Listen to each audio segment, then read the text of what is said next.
Okay, so hi, welcome to home. Today we're going to be discussing the way that culture kind of interacts in the classroom, especially McAllister classrooms within our majors, our minors, and also other spaces that we're a part of. We're going to be interviewing the wonderful Toan today. I'm going to have you introduce yourself. Can you tell us about how you are academically and also your cultural background? Um, so I'm Toan. I use him, his, or they, them, theirs pronouns, and I major in international studies and women, gender, and sexuality studies with a minor in psychology and a minor in dance that is probably not gonna have time for. Um, Culture background. I consider myself Vietnamese. I'm from Vietnam. I consider Quang Ngai and Ho Chi Minh City, Vietnam, my homes. Um, yeah, and I think it's important also to mention that I went to high school in India for 2 years, and so before McAllister, and so that experience also kind of impacts the way I view the world and part of my upbringing as well. Okay, so you've kind of lived in different places. Like you said, you went to school in India, but you also were born and raised in Vietnam. Yeah. So, like, how do you define home when you're from two very different places? I think it's such a big question for me because home for me is at this moment feels like a project. It doesn't feel like a place anymore. Um, you can probably say that I've kind of given up on trying to find or describe home and what it means for myself. I've spent a lot of time and energy on just really what that question, like what does it feel like to be home? How do I cultivate home for myself? How do I cultivate homes for others? And as an artist, I've also spent a lot of artistry on just answering that question too. And I even took a gap semester. I went back to Vietnam last semester in the spring semester of my junior year, really just to find that like what does it mean for me to return home, to go back to Vietnam and live there for 8 months and all of that. And at this moment, I would just say that home is just a project. It's about cultivation. It's also um, a kind of my own method to look at the world. And so when I say home, I think about how I interact with my surroundings and the communities. And yeah, it's as abstract and as specific as I can go. No, that's beautiful. I Yeah. love that you kind of see home as like a project and not like a setting that's already finished and done that you just carry on throughout life. Could you go into more detail about how you've kind of like set it up as a project and less as like a physical space? Hmm. Um, I think it starts with me being in the U.S., being an international student, at the same time also being Asian, with the caveat that Asian is an identity that is obviously imposed on me, right? But then I bear responsibility for that as well, and also as this like queer gay man, um, identities and homes immediately become intertwined with one another. And then I get into this place when I don't know culturally where I belong. How do I describe these identities to other people? What does it mean for me to be located in the US? What does it mean for me to be located in Vietnam? So that's the starting point. And then I start dancing and then find homes and communities in all of the dance communities that I interact with. Um, but then it's always imperfect, as opposed to my childhood homes, which is so definite. Um, and so it becomes a project when I realize that home is a feeling, home is some kind of abstraction and not really a specific location or a specific group of people, but it's kind of like a cultivation. But all at the same time, it's also an absence. Um, yeah. No, that's amazing. So with your view of home as like an abstract thing and not completely physical, and your cultural background kind of being so diverse, how do you think the discussion of culture goes within your major or even like your minor? Hmm. Can you repeat the question again? Yes. So within those backgrounds, because you went to school in India, but you were born in Vietnam. Now you live in the USA. So Hmm. your cultural backgrounds are kind of all mixing, and your project of home is also ongoing. So I'm wondering, how is the discussion of culture in your classes within your major or even your minor? Mm. My so I international studies and women, gender, and sexuality studies, and even psychology, are kind of provide me different lenses to look at the world and lenses to how I interact with the materials of my life, and also help me kind of theorize my experiences and theorizes everything else around me.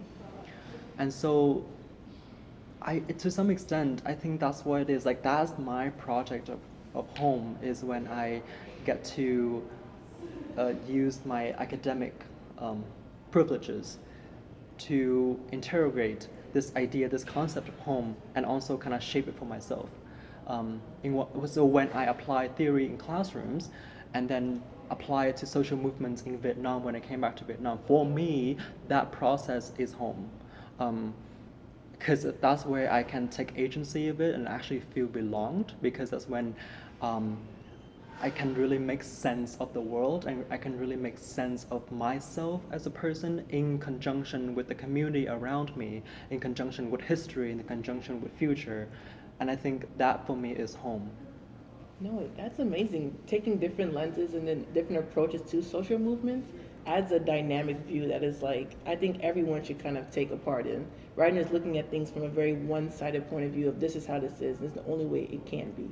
That's amazing. So you spoke about social movements in Vietnam. Could you expand on that? Like what type of movement you were a part of? Yeah, and so one of the biggest reasons I took a gap semester is just to explore what it means to work in Vietnam as a social worker, as an activist, and exploring development in Vietnam. And so I engage with a lot of LGBT activists in Vietnam, and many of whom and beyond are also feminist activists. And so, and then while I was in Vietnam, the Me Too movement kind of spread it to Vietnam and started it there with its own entity and its own kind of shape and form and history and manifestation. And so when I think about social movements, of course I think about Black Lives Matter and other social movements in the U.S. But for me specifically, I think my fight and my chosen battle is also the social movements of LGBT rights, human rights, and feminism in Vietnam as well. It's amazing you could be a part of such a diversity of movements when you went back for your gap year. That's just like amazing to hear about and the different aspects and the people I'm sure you've met with through those movements that are fighting for that change. So was dance ever a part of those movements while you were there or no? Dance is the beginning Okay. of those for me, because well, first of all, my trainings and my dance starts with African-based movement at McAllister, taught by Patricia Brown, who is my mother basically, and who is just so amazing and important to me, and I consider her one of my moms. And then the other space is Ananya Dance Theater, which is a dance company that focuses on women of color struggles, telling stories of women of color, holding and building communities all around the world. And those spaces is when I start realizing what it means to apply like feminist approaches and empathy, and using our own stories and cultivate it from our own bodies and really embody those stories. And that, I think, is the start of my consciousness about what a social movement could look like. So I learned a lot to how to apply theories in classes in those spaces specifically in dance. And so when I went back to Vietnam, one of the kind of constant question for me, and even now, is how do I combine art, the power of art, with these social movements? Because art is still very limited in Vietnam, and it is also limited in the US too. But in Vietnam, there's so little resources to really even think about art as a necessity. Um, and so for me, it's an ongoing project to see how I can combine art with social movements and social justice. Um, yeah, I think that's what I want to spend many years after college figuring out. That's amazing to hear about. So you plan on continuing this after you graduate? Will you continue it in the same way that you've done it, or do you want to go a different route with it? Um, the way I have done it in the US here is to kind of like, join different dance spaces and learn from the people who have done that before me, because there's this already available infrastructure, this kind of network, this ecosystem that already existing. I think when I come back to Vietnam, it has to take a different form. It has a different route to it because the resources look different, the infrastructure is not there, and a lot of things will have to be built from scratch. And so it's a challenging but also very exciting project to kind of trying to navigate that, see what kind of resources I can pull from. It's going to be much more community based, it's going to be very grassroots. Um, yeah, and which is something I'm still learning about. Okay, well, I look forward to seeing you in a part of those movements and actually intertwining art and dance and music and kind of into social movements later on. Our last question would probably be when you're performing on stage, like you have, I've never performed on stage before, so I'm always curious. Do you ever wonder if the people in the audience are understanding the story or the message of your performance? Mm. So that is something I'm really also learning about, right? Like what it means to tell stories, what it means to deliver histories and narratives that doesn't always have to be literal. And one thing that I'm learning is that dance is also about any kind of art. It's also about emotions. It's about the ethos rather than the brain itself, right? So I think it doesn't really matter as like that they understand my personal narrative that I um, intentionally put into the piece, but it kind of like what kind of emotion evoked after seeing that piece.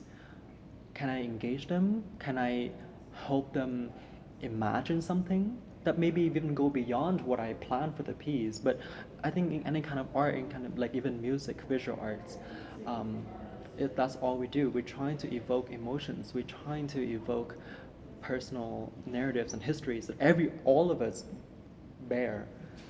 Um, so yeah, we'll see. We'll see how I do that. I think you do amazing at it. You've already got a great foundation for it, and you seem very passionate about it. I just want to thank you again for doing this interview with us. Thank and your you. answers have been just magnificent about social movement activism and how you tie in dance and how you tie in different lenses from your different disciplines. And that's just been amazing to hear about. Yeah. So, with that, is there anything else you would like to add onto the topic you would like to say? No, I think we also, I mean, I think everything I've just said is just actually part of a very humbling experience of learning from a lot of people and learning from you guys who are doing this too. I think we all kind of having our own projects and trying to do this. We are the movement.